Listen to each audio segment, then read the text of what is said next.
G'day everyone, welcome back to Zero Access Footy. Officially a week after we got into our new studio, they kicked us out. It's it's a bit of a different setting for this episode, and the hope is that we can continue to provide the goods as we get closer and closer to footy season. Once again, I am Rhys, and I'm here with Behm to get ourselves stuck into the final week of waiting before we get into some AFL games, AFL content, like no more off-season spamming for you guys. We get stuck straight into the podcasts. Not the first time we've been online either, so getting used to it by now. Yeah. Oh no, you've been online before. I think there was an episode where I was offline. I was in the studio and you were online because you were sick. Correct. But that is a different time. That was 2025. We are just about to hit the 2026 season, and so I will use this time to quickly remind you guys that we've got a tipping competition. We've had a bunch of people join over the last week through Instagram, TikTok, and the previous podcast episode. But if you haven't already, before the season begins, jump into that competition. It would be great to see as many people in there as possible. And as we have mentioned previously, we're going to have the tipping segment come up every week where we'll show you guys where everyone's placed after week one, how everyone is doing. And of course, the prizes are first place receiving 50, second place receiving 20, and third place receiving 10. So the link to that will be in the description. All right. On the agenda for today's episode, we've got ourselves plenty of different predictions, as well as a few tips coming into opening round, of course, as we're getting stuck into that. But cannot wait. With the all-Australian teams to start with, I'm extremely nervous to show you mine. I'm really nervous to show you mine because I know I've missed something. I know I've missed someone. But I feel like I've gone with a mix of smart and safe picks. I don't know. How are you feeling about this? How are you feeling all about your all-Australian picks? My bench was a stretch, I think. I was I've got a couple stretches. Yeah, I was very happy with my starting 18 until I realised I've messed up one person big time and not had him there. Oh no! But he's forgotten Naz. I can't believe it. You would never forget Naz. Don't worry, I know. I didn't have him on my starting 18. No shot. You missed Naz. Yeah. I knew for certain Naz would have to make it. He's the only one I'm confident in. Yeah. I'm even confident you make sure Nick Dacos isn't in this team in any way, shape, or form. And you know what? That may not be a bad pick. We'll have to wait and see. But where do we want to start with our teams? Do we want to start from the full back line all the way to full forward first? Yeah, I think we'll go 6-6-6. So we'll do our back line forwards, mids individually. So my backs, your backs, that sort of stuff. So beautiful. Start off with mine. Jasper Fletcher, Harris Andrews, Callum Wilkie, Jordan Clark, Sam Collins, and Nick Blakey. Ooh, so we're similar, but there's one that I'm annoyed that I missed because I was so much on the train with you. So mine is Jack Sinclair, Harris Andrews, Sam Collins, Connor Rozee, Callum Wilkie, and Nick Blakey. Yeah. You can probably tell which one I'm annoyed that I missed out on. Jasper Fletcher. Yeah. Okay. I very much remember how good he ended last season as an individual. His role seems to be consistently extended, so I really like that pick from you.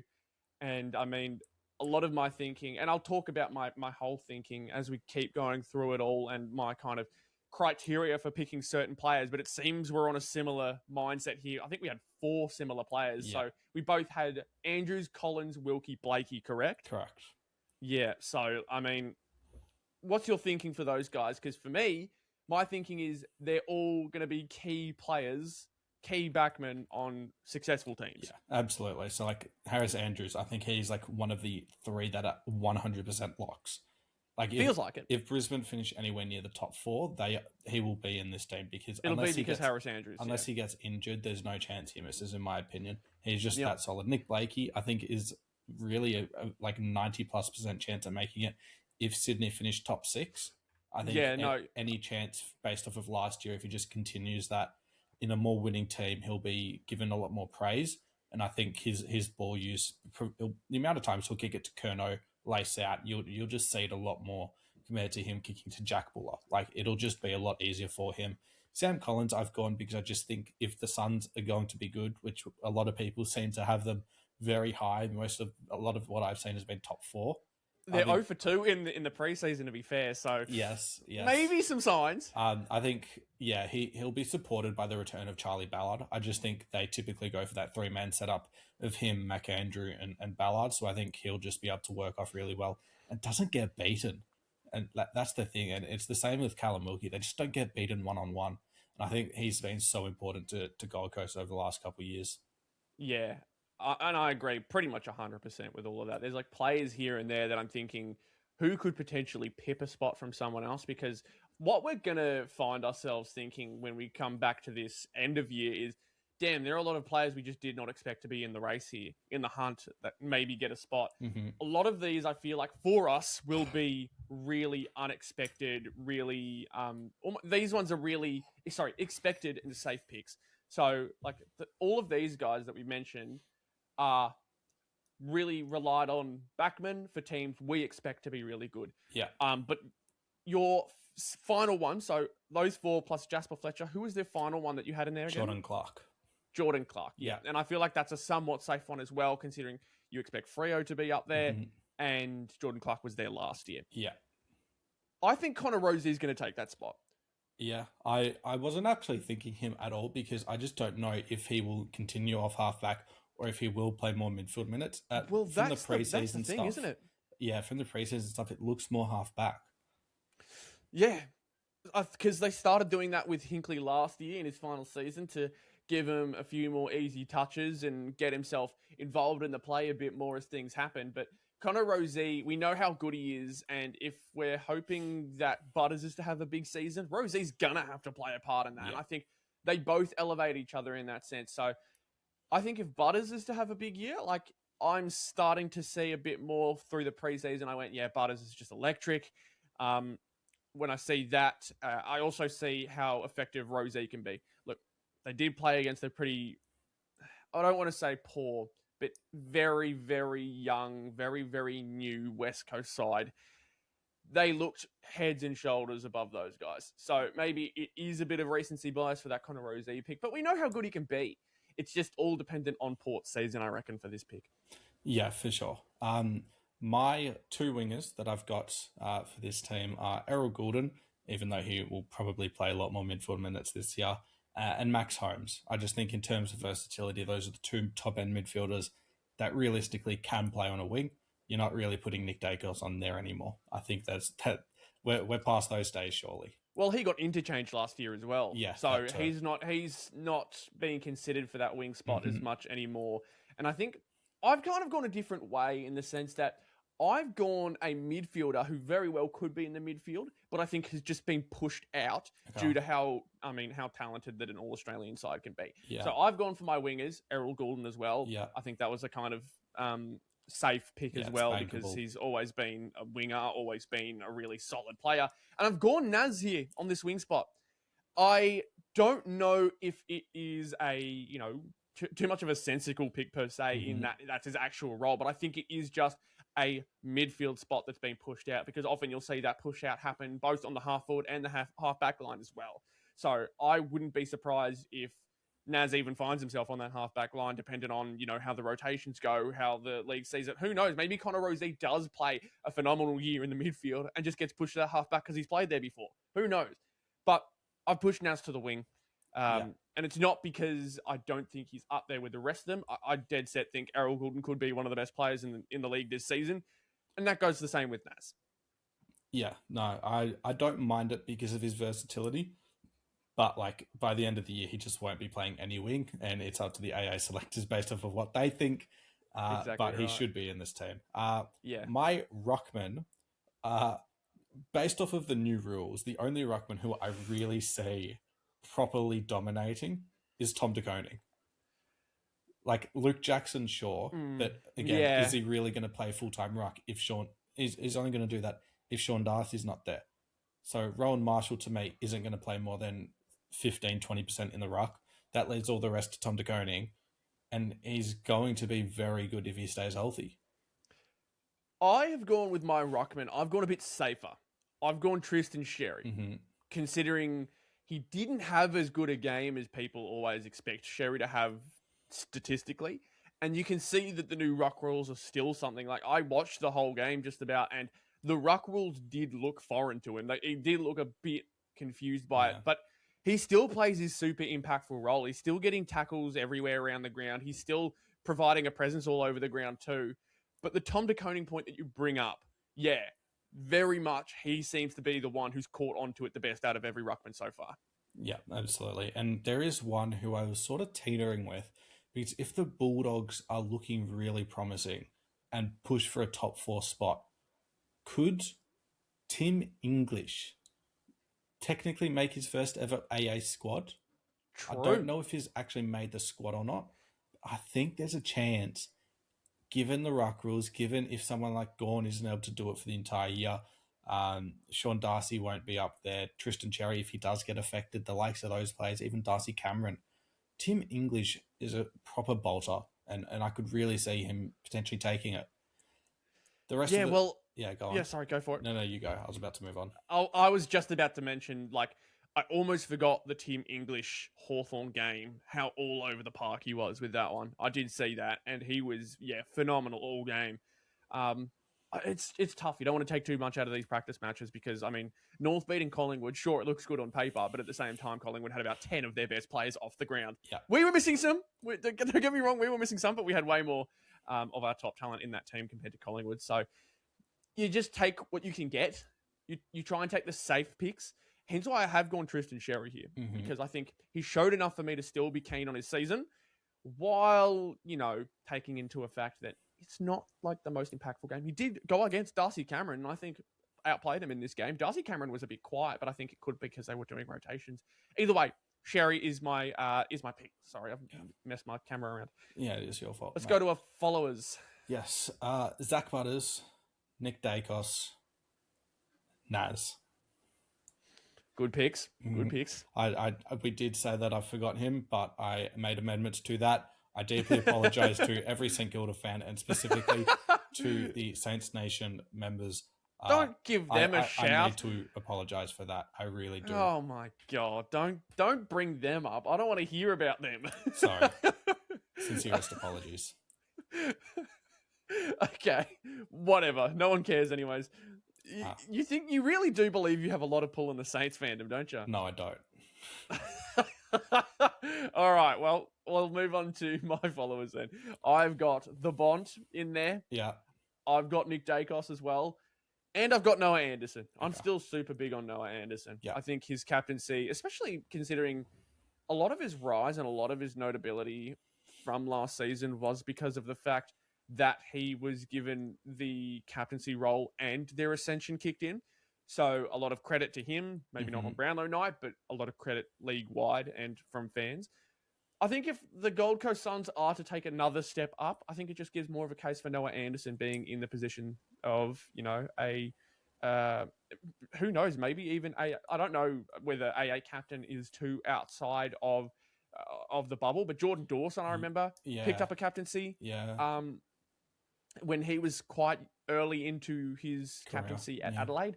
So if Gold Coast have the chance to do it, I reckon Noah Anderson as captain in the centre position is a real possibility. Yeah. For me, again, Dacos, you got to agree. I had Anderson very close. He was my fourth off the bench. Naz, I just think that because he's going to split times around, it's going to be hard to pip exactly where he does land, because it could be that we're good enough and he doesn't need to play 80% midfield time. He can do like 60-40 and he ends up on a half-forward flank, like what we've seen a lot of times with Heaney and Bond and Dusty, where that sort of happens. But I think for the most part, we're not going to be that good that he's just going to be stuck on the forward line. He's going to be playing a lot of midfield minutes and he's going to rack up the ball and it's going to be super damaging. The other one I've gone is Zach Butters. And I just think what we saw from him on the weekend, yes, against West Coast, I get that. But he is going to do exactly what Naz did last year in terms of being in a contract year, you're playing your best footy.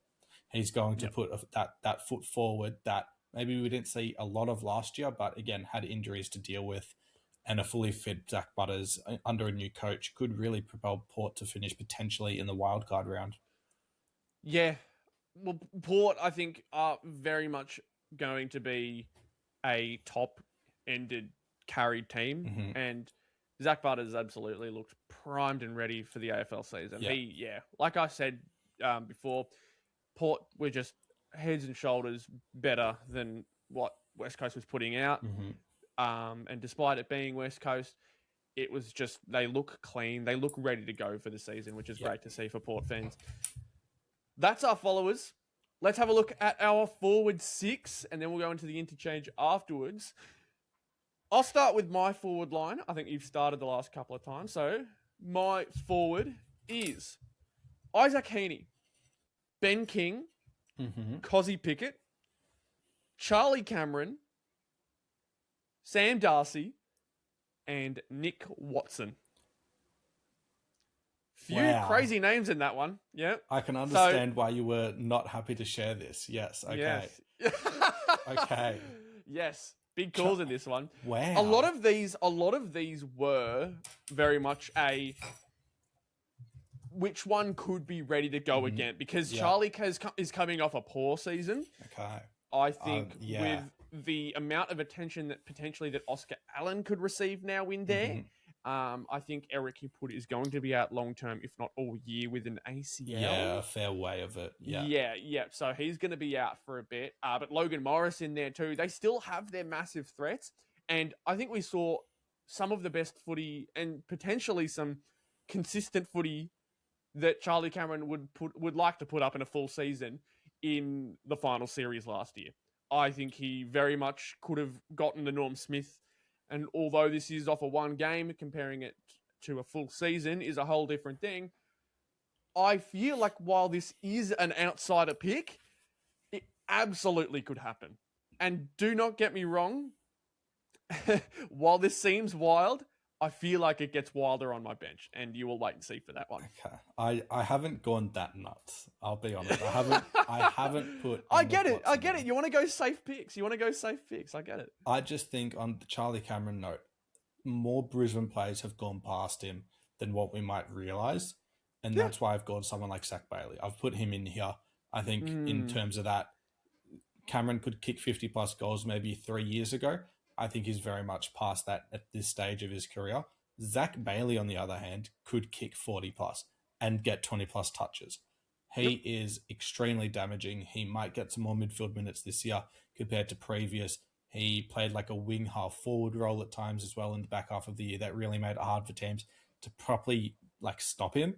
And he would have one of the best halves you'll ever see. And then maybe he'll be quiet, but Cam Rayner will come up and be just as good, if not better. I think Bailey is the better player between the two. And I think in terms of consistency, he's the much more consistent player between him and Rayner. If Brisbane are going to be good, which everyone thinks they are, they're going to have multiple AA selections. Zach Bailey will be the best forward player, aside from Logan Morris, for Brisbane this year. My other forwards, I've got Cozzy Pickett as well. I think that's pretty fair there. Melbourne don't need to be good for him to be there. He'll have 25 and 100%. 5 enough games this year where he'll be in the AA team. My two tools, I've gone Sam Darcy and Ben King. Yep, we're same on that one. It's fairly consistent there. It's hard to go past them, isn't it? It's so hard to go past them. Yeah. My third tool, which has been a homer pick for the last couple of years, Mitch Georgiades. Yeah. Kicked 6 on the weekend. He was the one. It's tough to go past him considering he's looking fantastic, and he is probably the main. He's going to be the outright main target. You saw a bit of Whitlock in there as well on the weekend. So Georgiades definitely has what it takes to have a fantastic season. I think one of the most serially underrated players in the competition at the moment. He just does not get talked about enough. I would have agreed with that 6 months ago, but because of how much you've told me about him, I almost can't agree with that. I am carrying the Mitch Georgiades fan base. You are the Mitch Georgiades hype train. Yeah, absolutely. Next time I go down to Adelaide, which will probably be in 60 years, I'll be sure to be there. Yeah. And then my last play is Bont. I think there's You've got him in the forward. Yep. Yeah, there's going to be a midfielder who plays in the forward line. Bont's probably going to be spending a fair bit of time there as well this year. And it just sort of works. Yeah, that's a very good point. I think I could almost... I don't know whether I'd switch the Heaney and Bont pick because I don't think Heaney would get the spot over Naz in the midfield. But Heaney as a half forward compared to Bont as a half forward. We'll have to wait and see how the season goes because I think it could go either way. I'm just very high on Bont. Who wants to go first on the interchange? Because I don't. Well, you've put yourself in that position where you're going first. All right. My interchange. So I have got Mitch Georgiades, first spot on the interchange. Good. Very nice. Zach Butters is in there too. Very nice. Very nice. Maybe a bit stiff because I know you're high on Zach Butters. Yeah. I also put Tom De Koning in my team. 2 rocks. Wow. Yeah, I've got Tom De Koning in there. It's happened before. We saw Grundy and Gawn get it in a previous season. I think maybe even last year. I can't remember. And I've got a Reid in here. Harley Reid. Murphy Reid. He is my real outsider pick. Okay. He is my real, this is a Kobe from 40 feet away. No, I think it could happen, though. This is your Steph from the moon pick. if people have seen that GIF, that's what you are. Okay. I think what makes this crazy to me is the fact that, sure, you could say he's a second-year player. Sure, you could say there's better players on his team, but it's the fact that no one else on Freo has made this team outside of Murphy Reid. If you are right, I will cover the entire tipping money by myself. I'll take it. Hey, I'll take that. So is this my Josh Worrell moment? We'll have to wait and see. You never know. I am surprised you didn't have Brian Myers over Murphy Reid here. True. No, I think while I did give him a really high ranking in our forwards ranking, I think this is his fall-off season. Just you make your pick even worse. Back yourself, mate. Get it going. Trust yourself. But I just have a lot of high hope for Murphy Reid. I think, he's in a scenario where he absolutely could have another step up. The hope is that he doesn't have a sophomore slump.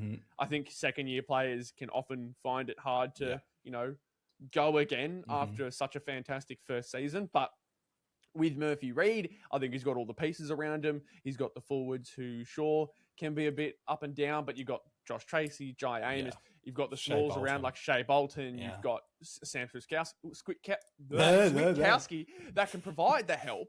But I really do think Murphy Reid, not only could he be such a fantastic forward, he could potentially see himself in some midfield rotation, depending on how that looks. I think there's a lot on the half back that could stop him from doing that. But Murphy Reid's still got such a super high ceiling, and I dead set think it could potentially be AA. Okay, so my question is, have you got 22 or 23? Have you got 4 or 5 on the bench? I do have 4 on the bench. Okay. Yes, I've forgotten that we've got the 23. Who would my 5th be? I'd probably put one of the Freo boys, if I'm being honest. I'd put Brayshaw. I'd put Sarong. Yeah. Okay. I don't know if they're switching it to 23. I have no idea, but I have gone for 23 on the bench. Probably a safe bet, yep. So, my midfielders on the bench are Matt Rowell and Noah Anderson. Good. Yeah, good pick. I've got to have both Sun boys there. I've gone for Andy Brayshaw as well. I've gone for either Tom Stewart or Josh Worrell, depending on how Adelaide go this year, because I'd probably be leaning towards Josh Worrell because there's going to be no Markane early on, and so I think his role will be really important. But again, Tom Stewart, we just know how good he is. Yeah. And then I've gone for Chad Warner over Isaac Heaney.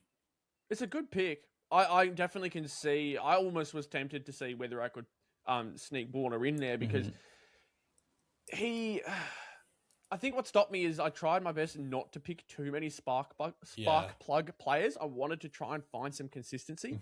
And Warner can be a bit of that spark plug, but I mean, I think he's underratedly impactful. Like, because of how much there is, he almost seems too exciting to be a consistent player, if that makes sense. Almost like your Tom Papley's. The way I look at it is he's got the Cozzy Pigotts about him where his best games will be, I'll have 30 touches and 3 goals, and you will not see any more damage than what I just did in that game. But he'll also have games where he's 15 touches and he'll kick 2 behinds, and he just will sort of fade in and fade out. That's what I say with Cozzy Pigott as well. Cozzy Pigott will have 25 and 4, like 3 times each season. But he'll also have games where he'll get tagged out of it and only have 10 touches. So I think if they can find that balance where they're maybe not as bad, but they're more consistent, it'll help them in the long term and also help their teams not be as inconsistent. Yeah.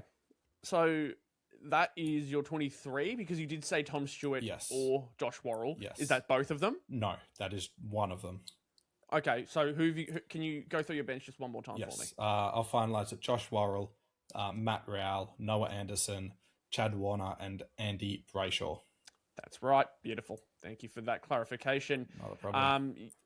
Yeah, I definitely am worried as to how some of my picks turn out. Yeah, Nick Watson, Murphy Reid, and Charlie Cameron is. I'm not so nervous about the Nick Watson pick. Nick Watson was the only good-looking Hawthorn player from that Hawthorn Dogs game. And sure, again, one off, but he's already shown signs of being such a fantastic little player who not only can fly, but is looking to try and burst into the midfield too. Yeah. I think he can find himself a forward spot. Absolutely for Nick Watson. Yeah. Charlie Cameron and Murphy Reid are my two scary ones. Those are my two really scary ones. Yeah, fair enough. You got to take a risk sometimes, man, because you don't know if they pay off. Either way, that is our AA predictions just before the 2026 season.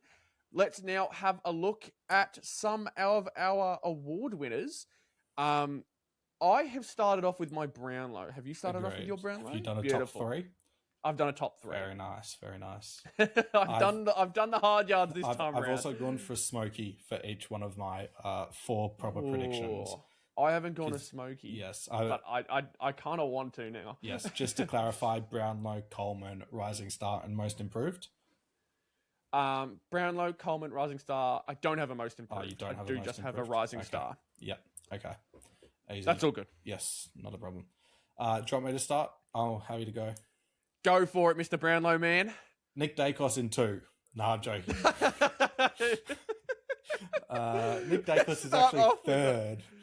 Oh, poor bugger. I thought you were going to say first. I thought you were going to give it to him. No, not this year. I've gone Zach Butters in 2nd, and Noah Anderson brings it home. You said you started that with N, and I was expecting the other. I was expecting Nazire. I was about to say I was expecting the other N word. I was not expecting that. But Nazire Wanganeen Millera is my number 3. I've also got Nick Dacos at 2. He's Arsenal. He is literally the Arsenal Football Club. But here's the thing. I think I've gone a bit too sentimental with my pick. I've got the Bont as number 1.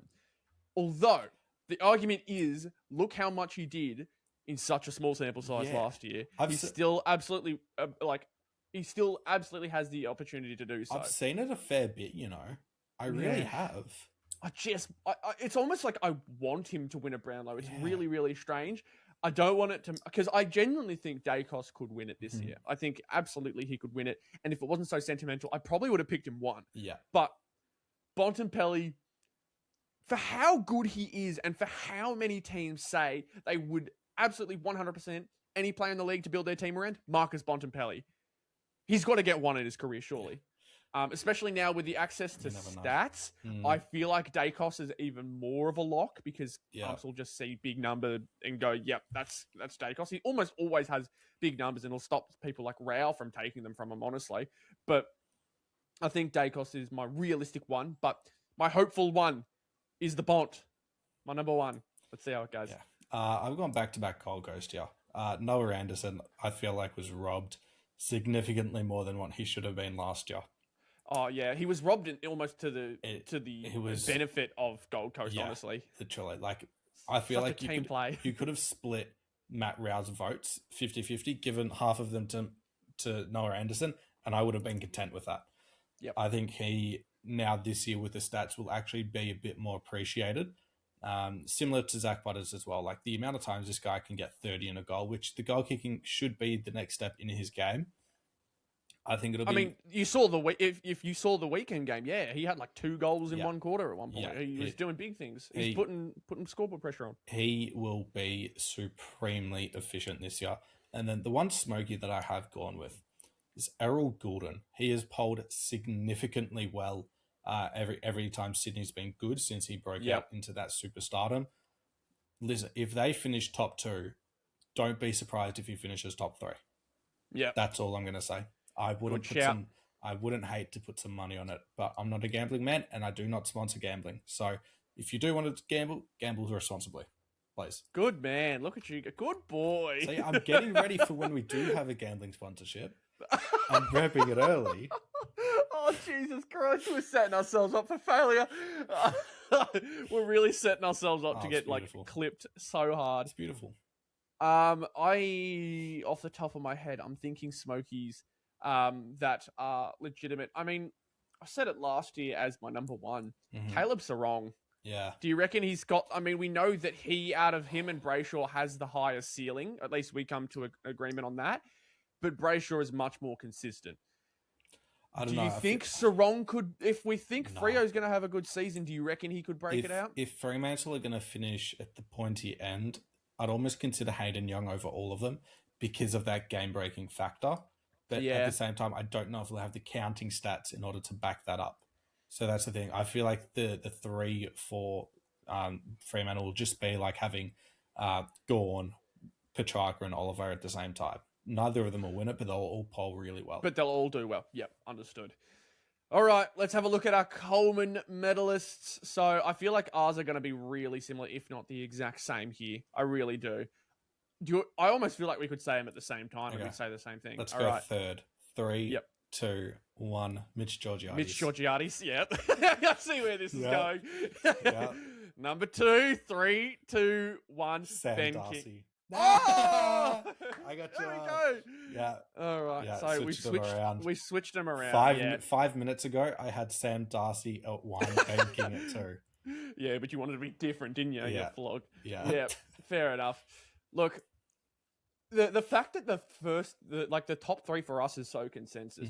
I don't know whether we're just living in a bubble and we're both agreeing with each other too much, or they're legitimately just the only 3 that are outright. But like some of the ones that are missing, you got some smokies, so I won't try and I won't blurt them out just yet. But for these 3 in particular, what are their cases? Ben King doesn't need to give goal assists. He is like the only proper broken out key forward on his team, and he's getting fantastic delivery. He already kicked almost 70 goals last year. Don't be surprised if he kicks 70 goals this year. He is just number one. Sam Darcy, is there what isn't there to explain? It's not only for Sam Darcy in particular, because I've got him at 1. I want to quickly point out, not only is Sam Darcy potentially a generational talent with how much is in his locker, he's got so much talent around him. We've talked about how front loaded and top loaded these guys are, and they don't have a back line. This dude is cushioned in and amongst some of the best talent in the league, from their midfield to their half forward. Absolutely. Even their half back, you could say they've got some of the best in the league.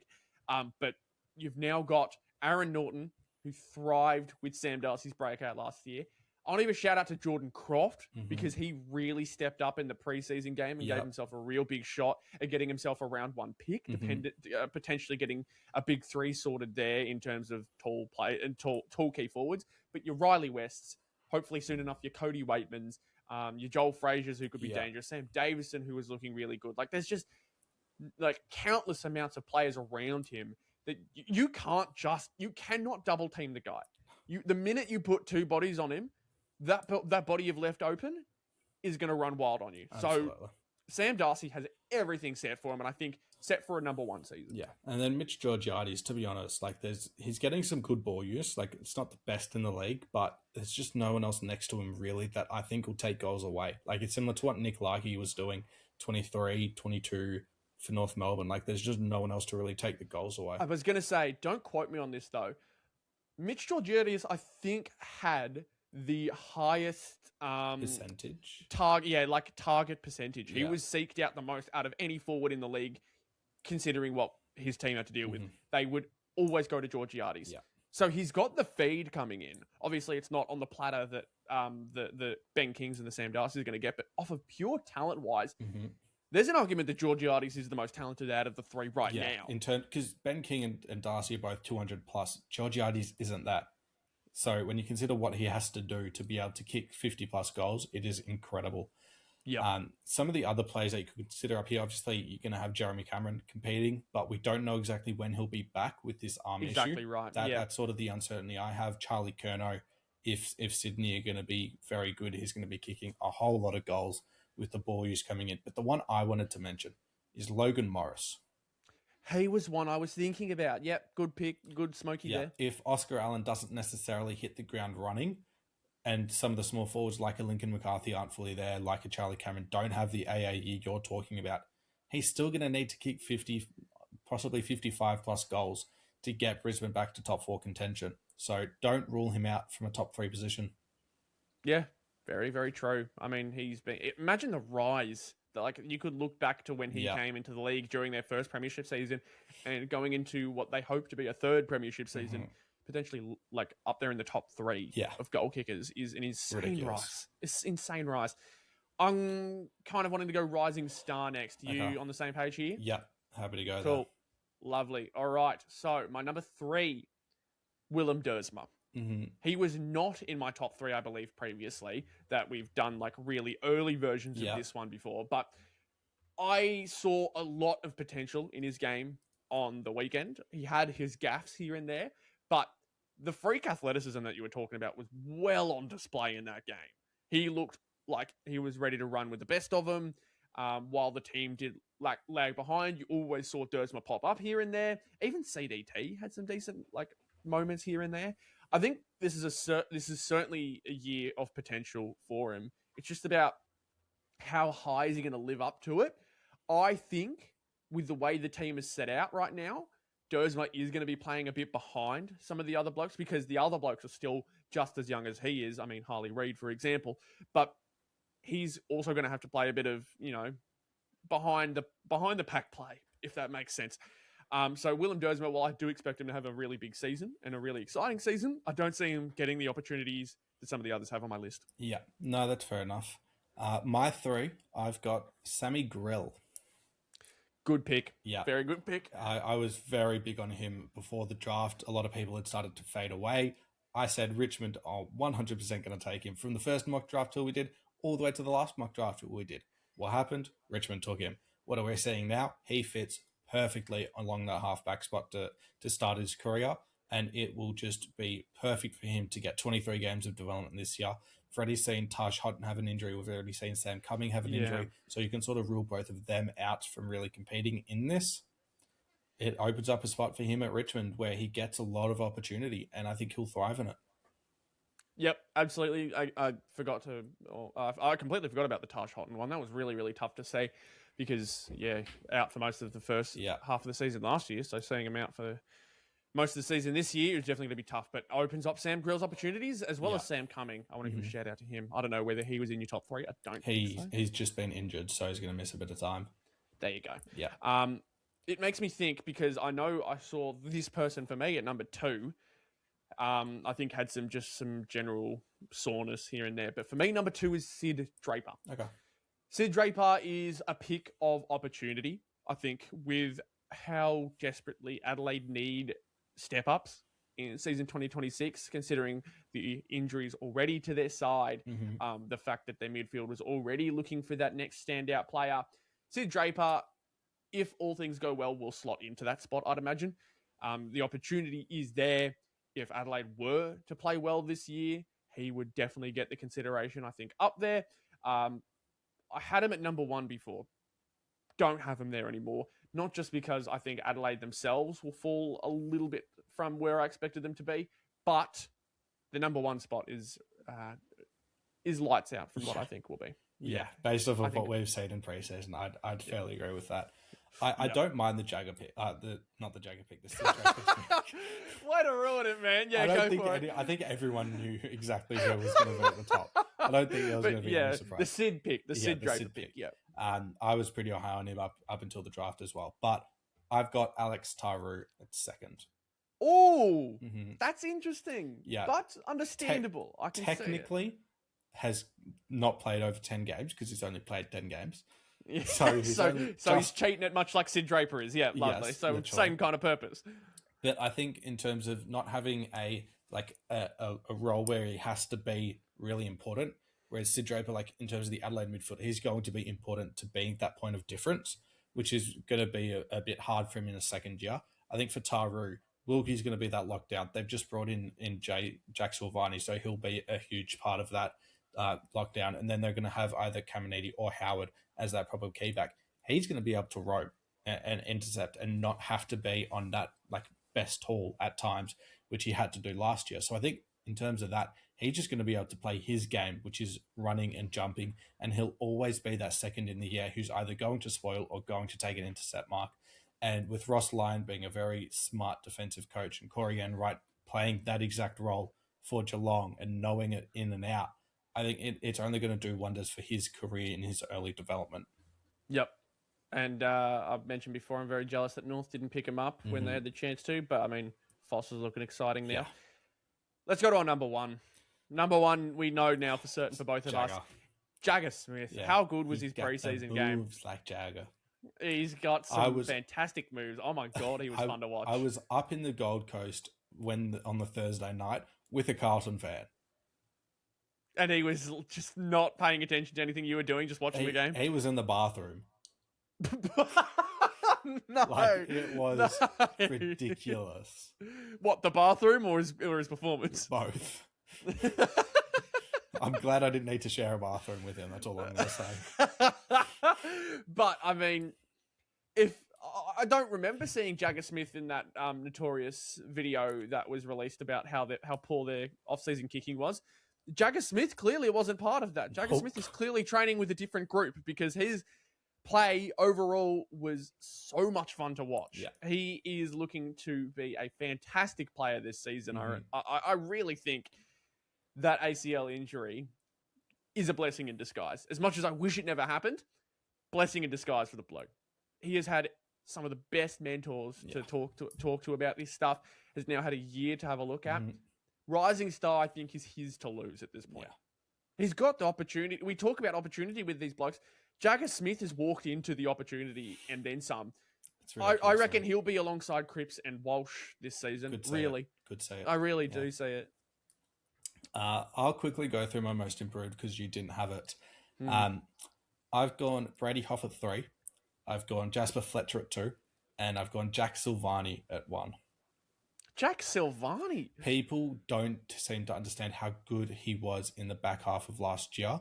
He was, not in the back half, but when he was available, he was the best ball user off half back in terms of damage. Using the corridor, I was at St Kilda training multiple times. He's a fantastic kick and a fantastic ball user. And I think with a better backline than what he had at Carlton and a better system, he'll just thrive even more. And if he plays 20-plus games, he'll be phenomenal all throughout. Yep. I mean, I can see it happening. I think there's going to be an environment that'll allow it to happen. I think, look, I haven't made a most improved, so I'm not going to judge too harshly.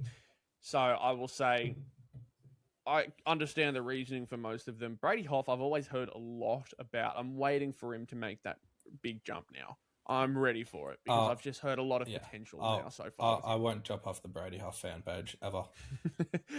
Is he going to be your next jib where, like, even if he's out of the league, it's still like, I love that bloke to the end of the earth? Could be. It's a tall order, I'll tell you what. Absolutely. But let's move on to some bold predictions for season 2026. Yes. I have got 3 here. Do you have 3 as well, or do you have more? I'm doing them off the dome. Oh, off the dome. Off the dome. Oh, we've got freestyle today on Zero Access Footy episode 2. All right. Yeah, fair enough. I wrote them down because my dementia won't allow me to remember them. So I'll start off with, how have we gotten them written up? All right. I'll just start off with my first one then. My first bold prediction, Gold Coast are minor premiers. Okay. It's a big call. Okay. It calls back into episode 1. So it isn't necessarily a massive surprise for some who were paying attention to last week's podcast episode. But Gold Coast as minor premiers is a big call. They're 0-2 for the preseason, so they've got their clear flaws, despite the fact that, you know, how much do you take out of it? I'll say it all the time. But they obviously have the talent all around them. They're just rising and rising. We only expect their players to get better. Yeah. The risks that they're taking are more of like it's a net positive. Even if it doesn't work out, it's like, all right, we tried it. Let's move on to something else. And I mean, they've got depth everywhere on the ground. They could bring in so many different pieces for rotations, for rest, whatever it may be, depending on the season. And I think they'll have enough not only to dominate this season, but maybe even coast a little bit towards the end and secure that minor premiership. Okay. I like that. I very much like that. They are arguably the most talented team in the league. Yes. My bold prediction, my number one, is Port Adelaide finish in the wild card rounds. I was originally going to go one of them, Carlton or Melbourne, finish there, but we're doing bold predictions. It's got to be bold. Port Adelaide, arguably with their easy draw, just sort of sneak in there. But I think when you consider Hawthorn's list at the moment looks not the best, GWS, the injuries they're getting are going to really hurt them, especially early on in the season. Adelaide are the same. There's a chance 2, maybe 3 teams drop out.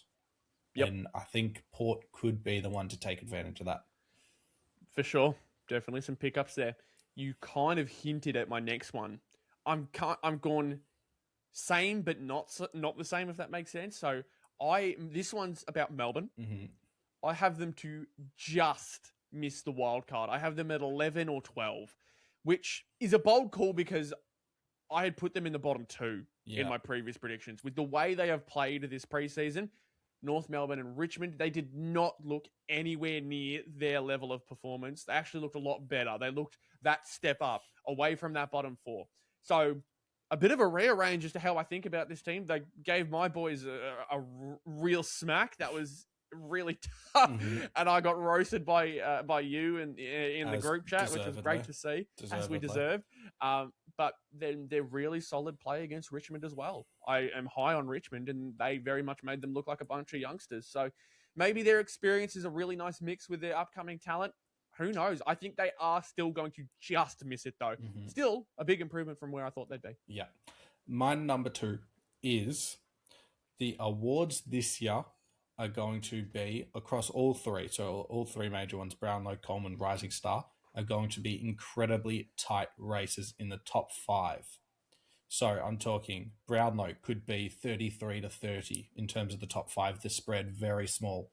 The Coleman could be 72 to 66 from the top 5. Very small spread because the talent is all up there. I think the Rising Star is probably going to be the toughest to tip that. But I feel like the pressure to Jagger might eventually come to him, and it might not be as good of a first year as we're all hoping.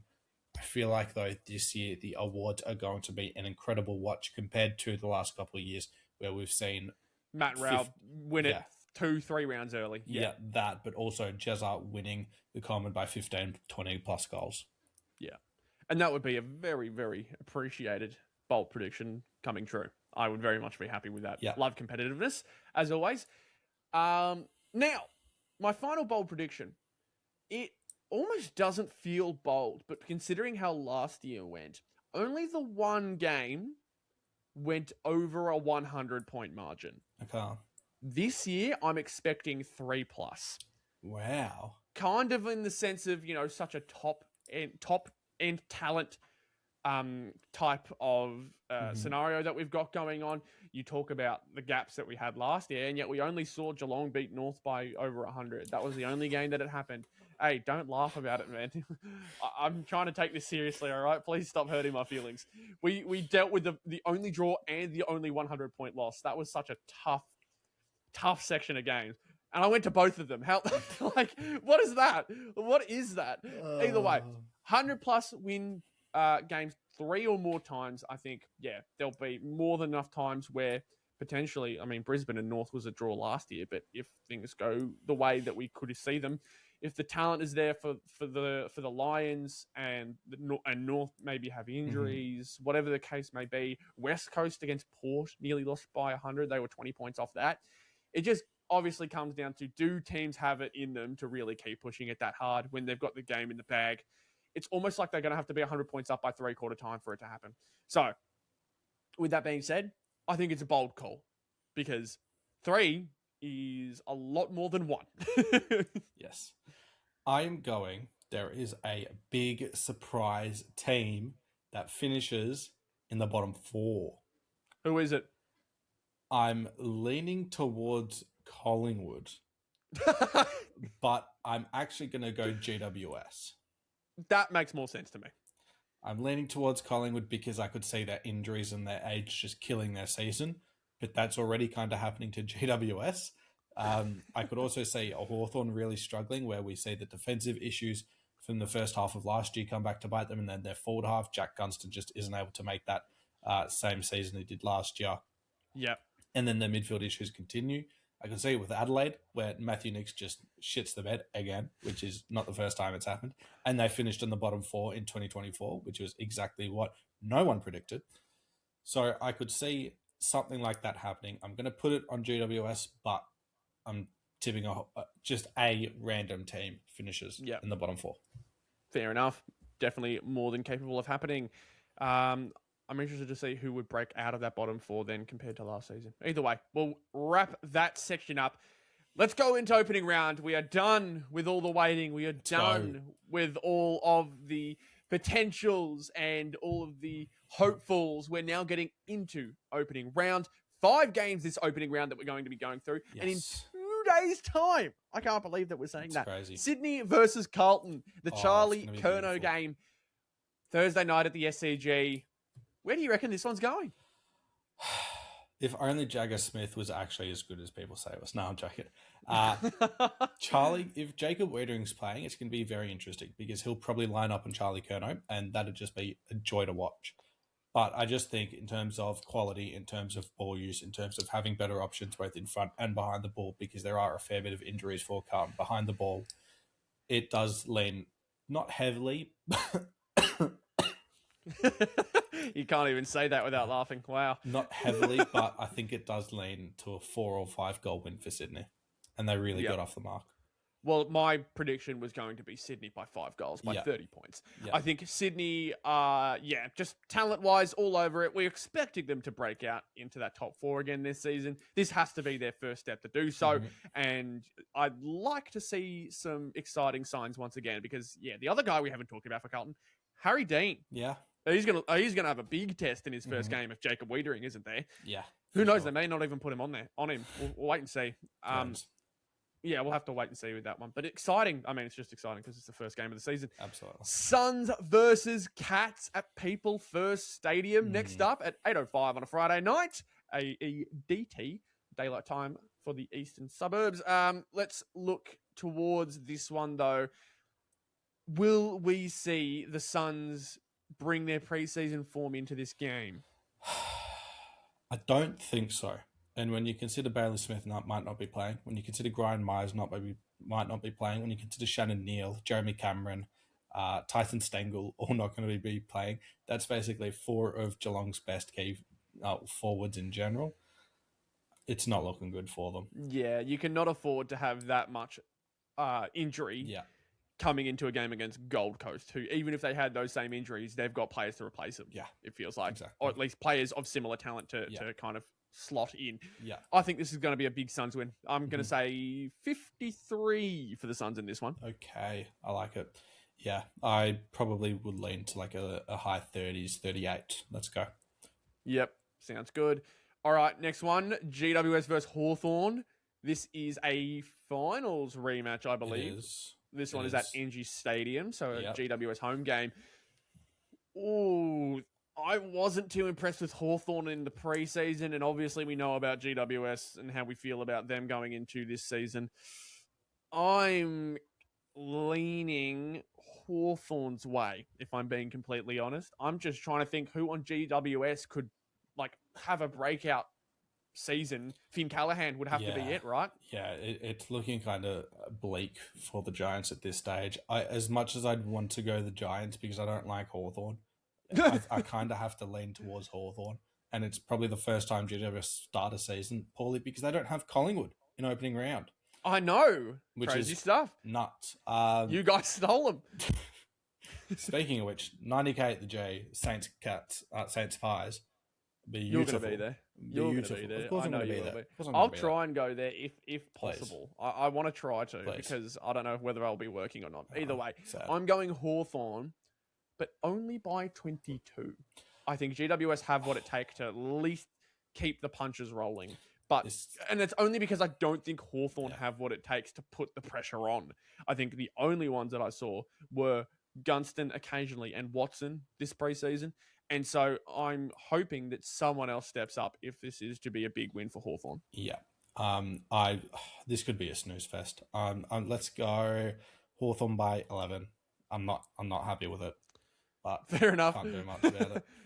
Let's go Brisbane Bulldogs. This is a fun one at the Gabba. Ooh. This is certainly not going to be a snooze fest. This could be a very high scoring game. Yeah. This is a battle of talent. A battle of talent, 100%. Are your hopes on the Bulldogs so high that you see them pipping these guys off at their home ground? Or is Brisbane's all-round depth too much for the Dogs to get over, especially with their backline? The way I see this as the biggest possible test for the Bulldogs. Yep. In terms of the defensive structure, the defensive personnel, just in general for this Bulldogs team, we know has been their Achilles heel. No team last year moved the ball better and more dangerously than the Lions. There is no better litmus test for the Dogs this year than to see in the first game how well they go against it, regardless of who they've got down there. So I think if you're a Bulldogs fan, you should be licking your lips at this, saying whether we win or lose, we need to be able to show that we can hold up enough defensively to be good this year. I'm going to go the Lions because I think regardless of how the Bulldogs hold up, they're still just not going to be able to do it enough. But I really hope, I think this could be the best possible game. It could be. It very much could be. I am going to toe the line. I'm going the Dogs by 5 in a big old shootout. I really think this could be a 100 on each side type of game. It's all going to be down on the backline performance for this one. And not just for the Dogs. Can Harris Andrews and gang get it all done without Starcevic now in the side with their new replacements kicking in? We'll just have to have a look at how that all turns out. Exciting game, though. Definitely could be number one. I'll go Lions by 9 points. Good stuff. And then your big one, St Kilda versus Collingwood at the MCG. So pumped, man. Screw the interstate stuff. We're going right back to Victoria for opening round. Saints this by is going to be 95. You're really big on the Saints this year, aren't you? Or maybe you're just really low on the Pies. I mean, you're probably both, if we're being honest. Looking at 90-ish K for this week, I am putting all my money on St Kilda win by half that margin. So if it's 90, I'm putting it on by 45. If it's 82, I'll put it on for 41. Whatever is half. Well, you won't know the attendance until the end of the game, mate. Not my problem. It is. It literally is your problem. No, it's going to be a wait and see. It's Saints by at least 40, though. At least 40. At Bloody least hell. 40. I think Collingwood have a bit more magic in that to make it at least close, but I am going Saints as well. I think the Saints are looking the goods. Mm-hmm. They made easy work of Gold Coast in their preseason game. I don't want to put too much into that because I don't know what Gold Coast lineup was looking like, but St Kilda were looking fantastic. There was 6 of their 8 best players missing. Yeah, there you go. But St Kilda were looking fantastic. Flanders in his new role, in what was his original role, looked outstanding. TDK looks to be the guy that most utilised the new rules for the rucks. Oh man, they look scary. But at the same time, Collingwood have potentially one of the best players in the league, and they have premiership experience on their side. They know how to stand out in big games. Crowd will most likely be on their side too, but I'm sure you'll be doing everything you can to make sure that isn't the case. I'm going to go St Kilda by 25 in a bit of a closer one than you, but that is where we are going to end episode number 2 of the Zero Access Footy podcast. Guys, thank you so much for tuning in once again. Be sure to leave a follow on Spotify if you're listening over there. We've got a bunch of Spotify followers and listeners going over there at the moment. So if you haven't already, follow, leave 5 stars. It'd be great to see you there. The tipping comp as well, as we mentioned at the top of the program. Be sure to go ahead and jump into that one. ESPN Footy Tips. The link will be in the description, as well as leaving a like and subscribing if you're watching this one on YouTube. But appreciate you all once again for jumping into this one. Hopefully we'll see you next week with some more fantastic football to talk about. I'm just excited for it to all be back, man. I don't know. I'm more than certain I'm speaking for both of us. Footy's back! It really is. I'm so excited. Thank you so much for tuning in. We'll see you on the next one. Cheers. Peace.